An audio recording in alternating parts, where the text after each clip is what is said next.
Ever feel like you're just drowning in information? Yeah. There's so much out there, but what you really want is someone to just cut through the noise, find the interesting bits. Yeah, distill it down.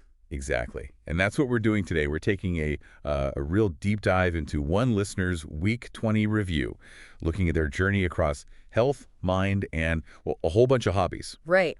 We've got this fascinating log, really. Everything from sleep, steps, diet to coding, gardening, fish keeping, you name it. As much. And our goal is to pull out the key insights, maybe see how these different areas connect, and sort of understand what's driving this pursuit of a well-rounded life. And this is really for you, the listener, especially if you're that learner type.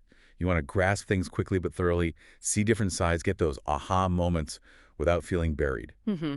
Our source material today is this Reviewing Health, Mind, and Hobbies post from Week 20.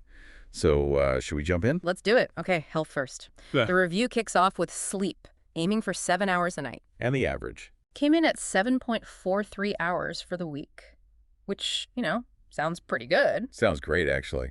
But averages, they could be tricky, can't they? They really can, because that 7.43 hides some big swings. Like one day was 9 hours, but that included a 2-hour nap. Yeah. And then another day, sleep didn't even start until 7 a.m. Whoa. So not exactly consistent, then. Not at all. And that's the key takeaway, isn't it? The average looks fine, but the inconsistency that could affect your body clock, energy levels, maybe even your immune system. You need that regularity. Right, right.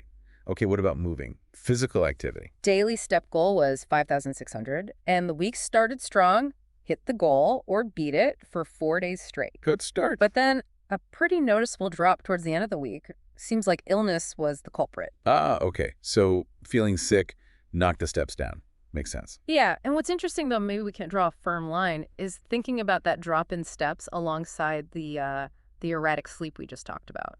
Could they be linked? Like, did the weird sleep make them more likely to get sick? It's possible, isn't it? Or maybe it was just bad luck, totally separate things.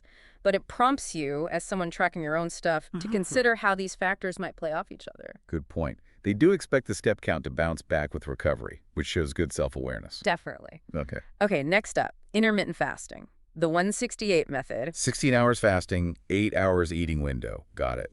And the review notes a weight decrease over the week, about 0.90 kilograms down. Okay. And there was an even bigger dip, down to 67.50 kilos, right after getting sick. Right. That happens when you're ill sometimes. Your body's working hard. Exactly. Burning more energy. But then after recovery kicked in, significant hunger pangs. The rebound. Totally. That's your body screaming for fuel, replenishing those energy stores, repairing tissue. It's a classic biological response. Very clear signal there. And what about the food itself, the diet? Described as 2-1-1-2-2-1, that likely means portions of plants, protein, and carbs, mostly home-cooked meals, some takeout.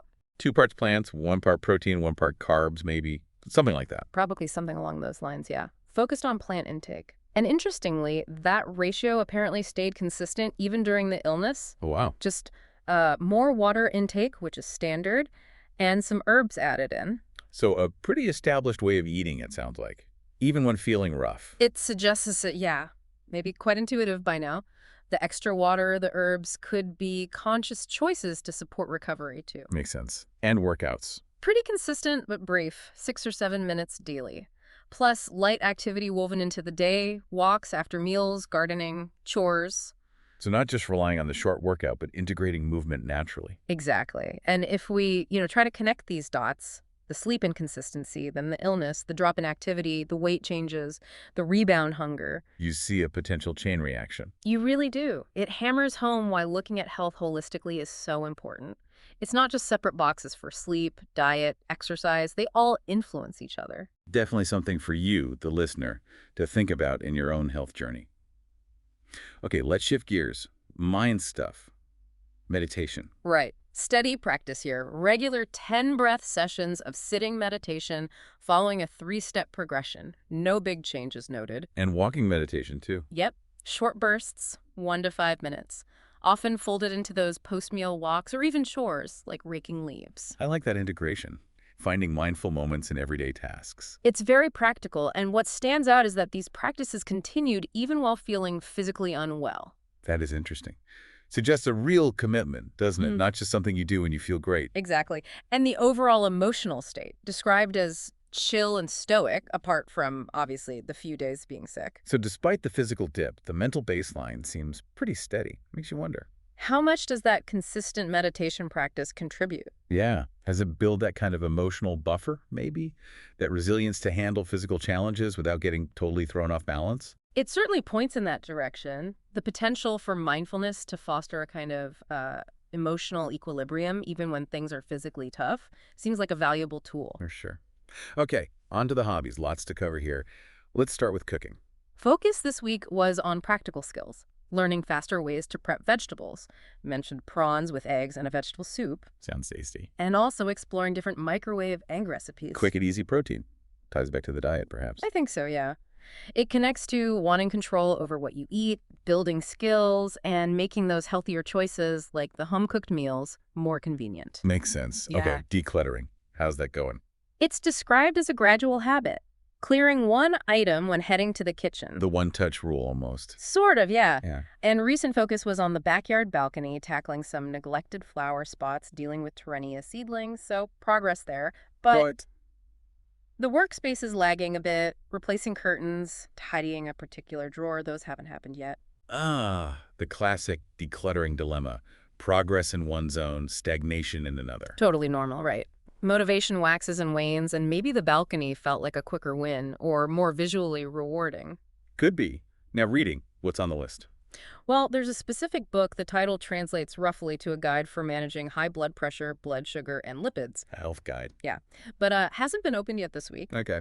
But there is a consistent habit of daily skimming, 5 to 10 minutes through fiction and gardening books. So a mix, keeping the brain engaged with different things. Exactly. The health guide shows intent, maybe for future focus. The fiction, perhaps for escape or enjoyment, and gardening for practical knowledge, tying into another hobby. It reflects diverse interests. Definitely. Let's talk coding. Seems like a regular thing. Very regular, daily contributions to open source projects. What kind of contributions? Small stuff, mostly. Fixing typos across different repositories, Go, Python, Elixir, Rust, others.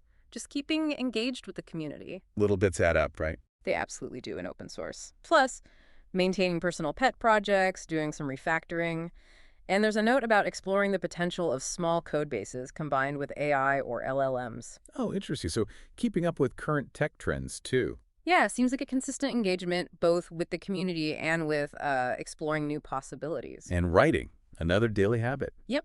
Writing about topics of interest, gardening, fish keeping, AI again, and also reviewing older posts. Keeping the digital garden tended, so to speak. You could say that, though one specific goal, blogging about those open source contributions, didn't see any activity this week. Okay, so maybe prioritizing other writing for now. Seems likely. It all points to using writing to process ideas, document progress, and maybe improve communication skills across these different interests. Makes sense. Now for the wetter hobbies. Fish keeping. Some interesting developments here. Paradise fish and a peacock cichlid were introduced into two separate outdoor, plastic container ponds. Outdoor ponds and containers. Cool. Experimenting there. Yeah. Seems very experimental. And still thinking about a yellow-blue rack, how it could be used for both fish keeping and gardening. Trying to integrate things. Optimizing space, maybe? Okay, gardening itself. Focus was on propagation. Mint cuttings, Terrenia seedlings, active nurturing there. Hands-on stuff. Definitely. Seed germination got postponed because of the illness, which is understandable, but progress was made on clearing the balcony and prepping old pots for painting. So preparing the ground, literally, Yeah. for more gardening. Yeah. Creating those dedicated workspaces. Exactly. Active work on both the plants themselves and the environment for them. Got it. And lastly, photography. Just a brief note here. Intention is still there to find a macro lens for the phone. But no movement on that this week. Nope. No progress reported, like the workspace decluttering, maybe just lower priority for now. Happens to the best of us. So, okay, stepping back, looking at the whole week, what are the big themes? Well, that interconnectedness in health really stands out, doesn't it? How sleep, illness, activity, they all seem to ripple through. Yeah, definitely. Then there's the consistency in the mental practices, the meditation, despite physical ups and downs. That seems significant. Like an anchor? Maybe, yeah. And just this constant active pursuit of learning and skill development across so many different areas: cooking, coding, gardening, writing. It's impressive, Yeah. especially managing it all alongside, life happening, like getting sick. Right. And some things didn't happen, like the decluttering task or the macro lens, but the overall direction is forward progress and engagement. What surprised you, or what connections felt particularly insightful? I think the way the detailed tracking, especially for sleep and steps, revealed those inconsistencies hidden by the simple average, that's powerful. Yeah, averages can lie, or at least not tell the full truth. Exactly. And also seeing that immediate physical impact of illness, the weight dip, the hunger surge, it's a very clear illustration of the body's processes that maybe we don't always notice so acutely. For anyone listening who tracks their own metrics, it really shows the value of looking at those daily fluctuations, not just the weekly summary. That's a great point. And for you, the learner listening in, this whole review shows that even a seemingly ordinary week is packed with data, with insights, if you just look closely. Hmm. It's about noticing those small shifts, the connections between, say, your energy levels and what you ate, or how a hobby affects your mood. Applying that kind of detailed observation to your own life might unlock some really valuable understanding. Which brings us to a final thought, maybe something for you to chew on. Looking at this wide range of activities, meditation, coding, fishkeeping, gardening, writing, what's the underlying driver? What's the why behind it all? Exactly. Is it about trying to master each specific thing? Is it seeking balance? Is it pure curiosity? Or something else entirely? It's worth reflecting on your own motivations as you pursue your interests and growth. What's really driving your deep dive?